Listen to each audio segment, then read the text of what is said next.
അപ്പം നമ്മുടെ പുതിയ വീഡിയോയിലേക്ക് എല്ലാവർക്കും സ്വാഗതം. അപ്പോൾ ഇന്നും രേണുസുധീൻ്റെ പ്രശ്നം തന്നെയാണ്.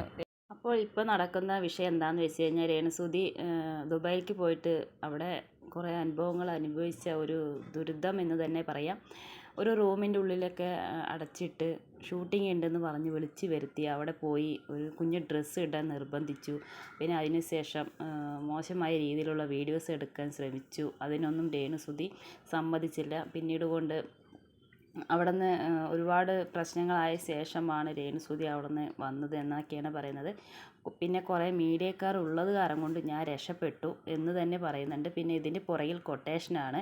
അപ്പോൾ തെറിത്താത്ത എന്ന് നമ്മുടെ രേണുസുധി മിക്ക വീഡിയോസിലും പറയുന്നത് കേട്ടിട്ടുണ്ട്. അപ്പോൾ എല്ലാവർക്കും മനസ്സിലായിരിക്കും തെറിത്താത്ത ആരാണെന്ന്.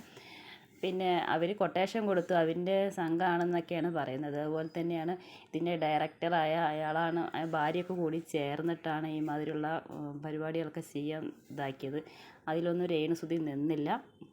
എങ്ങനെയോ ചതി മനസ്സിലാക്കി അവിടെ നിന്ന് രക്ഷപ്പെടുകയാണ് ചെയ്തിരിക്കുന്നത്. സത്യം പറയുകയാണെന്ന് വെച്ചാൽ ഒരു പെൺകുട്ടിയോട് ഇങ്ങനെയൊക്കെ ചെയ്തു കഴിഞ്ഞാൽ ശരിക്കും അത് രേണുസുധി അന്ന് തന്നെയാണ് അത് പോലീസ് സ്റ്റേഷനിൽ കംപ്ലയിൻറ്റ് ചെയ്യേണ്ടതായിരുന്നു. പക്ഷെ അത് ചെയ്തില്ല. ചെയ്യാതെ വന്നിട്ട് ഇപ്പോൾ വീഡിയോസിലും കാര്യങ്ങളിലൊക്കെ അവൻ്റെ പേരും കാര്യങ്ങളും ഡയറക്ടറും എല്ലാവരുടെ പേരും പറയുന്നുണ്ട് രേണുസുധി.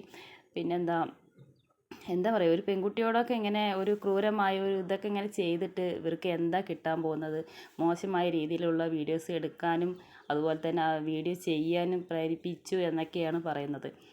അല്ലെങ്കിൽ തന്നെ ഒരുപാട് പ്രശ്നങ്ങൾ നടന്നുകൊണ്ടിരിക്കുന്ന സംഭവമാണ്. അതിനിടയിലാണ് ഇപ്പോൾ വീണ്ടും ഒരു സംഭവം. കിച്ചുവിൻ്റെ പ്രശ്നം അവസാനിച്ചു എന്നൊന്നും പറയാനും പറ്റില്ല. അങ്ങനത്തെ ഒരു അവസ്ഥയിലാണ് കിച്ചു. ഇനി കിച്ചു അടുത്ത വീഡിയോയുമായി വന്നാൽ അടുത്ത പ്രശ്നം ഇനി അടുത്തതായി തുടങ്ങും. അതിനിടയിൽ കൂടെ രേണുവിൻ്റെ ഓരോരോ പ്രശ്നങ്ങളും കാര്യങ്ങളും ആകുമ്പോൾ എന്താ പറയുക, ഇതിങ്ങനെ നീണ്ട് ഇങ്ങനെ പോവുകയല്ലാതെ ഒന്നുമേ അതിനൊരു പരിഹാരം കാണുന്നില്ല എന്ന് പറഞ്ഞ പോലെ. ഇനിയിപ്പോൾ ഇത് എന്തിനുള്ള പോക്കാന്ന് പോലും അറിയുന്നില്ല. കാരണം കുറേ ആൾക്കാർ നെഗറ്റീവും പോസിറ്റീവും ഒക്കെ പറയുന്നുണ്ട്. കൂടുതലും ഇപ്പം ഞാൻ ഇടുന്ന വീഡിയോസിൽ തന്നെ കൂടുതലും വന്ന് കുറച്ച് പേര് മാത്രമാണ് നമുക്ക് മോശമായിട്ട് രേണുസുധീനെ കുറിച്ച് ഇങ്ങനെ കമൻ്റ് ഇടുന്നതും പറയുന്നുള്ളൂ. ബാക്കിയൊക്കെ ഫുൾ സപ്പോർട്ടുള്ള ആൾക്കാർ തന്നെയാണ്, കൂടുതലും ഇഷ്ടമുള്ള ആൾക്കാരാണ്. കാരണം എന്താണെന്ന് വെച്ച് കഴിഞ്ഞാൽ അവരുടെ ഒരു ലൈഫും കാര്യങ്ങളും ഭർത്താവില്ലായ്മ അതിൻ്റെ ഒരു കാര്യങ്ങളായിട്ട് മുന്നോട്ട് പോകുമ്പോൾ കുറ്റം പറയാൻ പറ്റില്ല. പിന്നെ മോശമായ രീതിയിൽ പറഞ്ഞാൽ അങ്ങനെ വലിയ മോശമായ രീതിയിലൊന്നും ഇതുവരെ വീഡിയോസൊന്നും അങ്ങനെ ഇറങ്ങിയിട്ടില്ല. എല്ലാവരും ചെയ്യുന്ന പോലുള്ള വീഡിയോസും കുറച്ച് കാര്യങ്ങളും ആൽബങ്ങളും അതിപ്പോൾ എല്ലാ അതിലുണ്ട്. അപ്പോൾ ഒരു സിനിമ എടുത്താൽ അതിലും കാണും ഓരോരോ സീനും കാര്യങ്ങളൊക്കെ. അപ്പോൾ അതിനൊക്കെ എന്ത് പറയണം, ഇതൊന്നും വലിയ വിഷയമല്ല. എന്നാലും അത് എന്താ പറയുക, കുറേ എല്ലാവരും കൂടി ചേർന്ന് അതിനെ മോശമാക്കി എന്ന് തന്നെ പറയാം. അല്ലാതെ വേറെ ഒന്നും പറയാനില്ല. അപ്പോൾ എന്താണ് നിങ്ങളുടെ അഭിപ്രായം?